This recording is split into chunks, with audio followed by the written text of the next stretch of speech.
Bonjour Anne. Comment vas-tu? Écoute, je vais bien. Merci de m'inviter sur ta chaîne. Je suis très impressionné et très fier en même temps. Tu peux, hein? Dis-moi, est-ce que tu peux te présenter en quelques mots? Eh bien, écoute, bien volontiers, Anne. Je suis coach professionnel, c'est-à-dire que j'accompagne les dirigeants, les cadres, les managers et leurs équipes dans à la fois tant au niveau individuel que collectif. D'accord, tu dis donc coach professionnel. C'est quoi le coaching? Eh bien, écoute, Anne, le coaching professionnel, en fait, consiste à permettre aux personnes accompagnées de mieux comprendre leur fonctionnement, de comprendre, de découvrir aussi leurs talents, leurs blocages. Le coaching aussi permet à la personne, évidemment, d'être guidée dans ses aspirations personnelles et à trouver à mettre en œuvre ses propres solutions pour résoudre ses difficultés ou ses problèmes. En fait, c'est ce que propose aussi le jeu du Tao. Absolument, il y a beaucoup de parallèles en Ouais. fait entre le jeu du Tao et le coaching. Et le coaching professionnel sont deux disciplines en fait de la sphère du développement personnel. Tout à fait. Donc c'est un sacré outil pour toi, pour moi aussi d'ailleurs. Et du coup, est-ce que tu peux nous expliquer un peu le but du jeu du Tao? Oui, alors si nous sommes là aujourd'hui, c'est pour vous présenter le jeu du Tao. Alors le but du jeu, Anne, en fait, c'est eh bien d'aider ses partenaires de jeu à réaliser en fait leurs souhaits.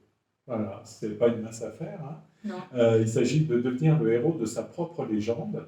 Donc très concrètement, en fait, le jeu du Tao t'invite à énoncer une quête personnelle et t'aidera, au travers un parcours de questions de différentes natures, et bien t'aidera à résoudre cette quête.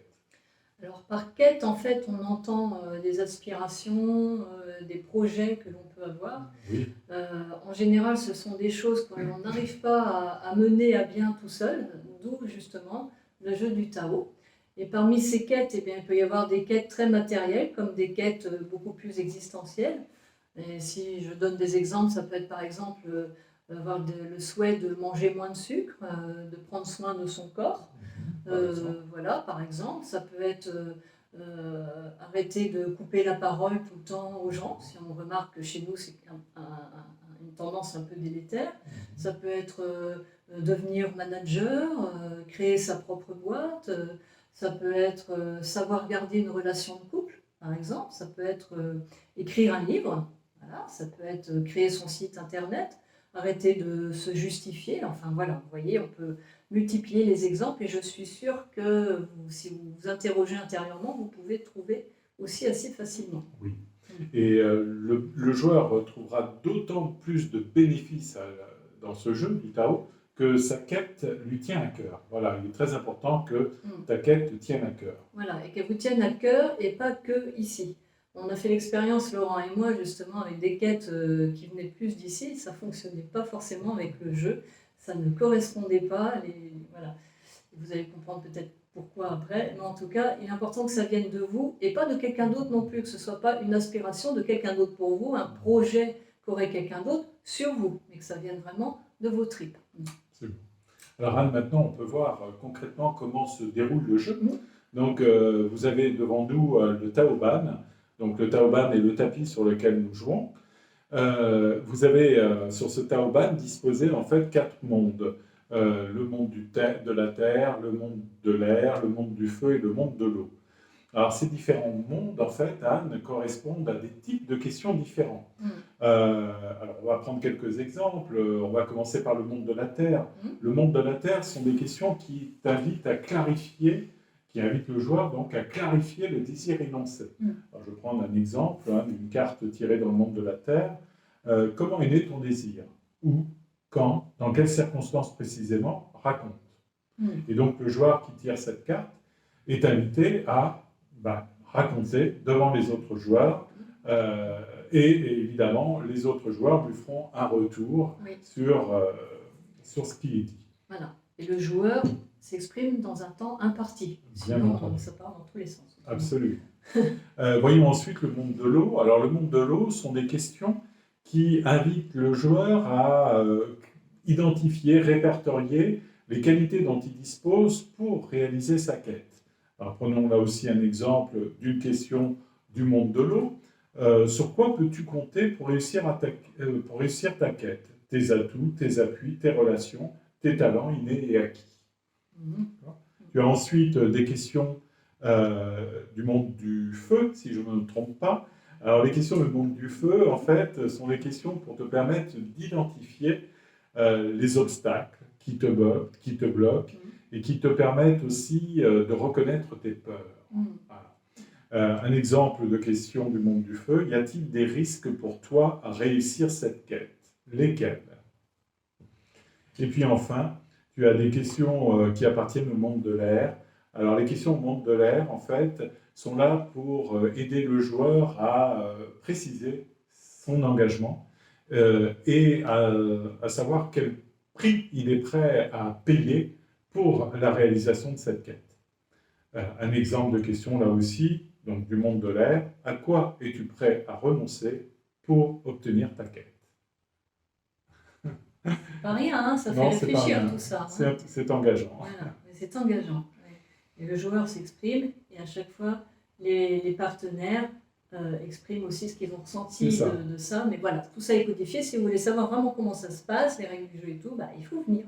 Voilà. Il y a aussi l'état oracle. Alors absolument, à différents moments de la partie, chaque joueur est aussi invité à tirer un oracle. Voilà. Alors l'oracle, en fait, Anne, il est là, merci Anne. L'oracle est là pour t'aider, à travers ce qui est formulé, à t'aider à savoir où tu en es actuellement. Dans le moment présent. Dans le moment présent. Quelle est ta situation actuelle? Un oracle, c'est aussi un conseil, bien entendu. Donc l'oracle est là pour te donner un conseil par rapport à ta quête. Et puis l'oracle est fait aussi pour t'aider à formuler précisément, à prendre un engagement clair et précis par rapport à ta quête. C'est concret en fait. Hein. Oui, absolument. Voilà, très concret. C'est justement, enfin moi ce que je trouve c'est vraiment l'intérêt majeur du jeu pour moi, c'est justement c'est concret. Parce que souvent on a des velléités, on a des aspirations, voilà, mais bon, on procrastine, on ne croit pas en soi, on donne bonne raison pour ne pas le faire, on s'auto-sabote, voilà. Et alors que là, eh bien, on a un cadre en fait pour mener à bien ces aspirations, ces quêtes. Donc en fait, les intérêts du jeu, ça peut être ça peut être aussi, ça permet de voir plus clair hein, dans ses ressources, dans ses potentiels, dans ses talents, et puis aussi dans ce qui coince, quoi. Hein. Donc c'est quand même intéressant de pouvoir identifier ses blocages, hein, et puis aussi ses talents, bien sûr. Ça encourage à passer à l'action.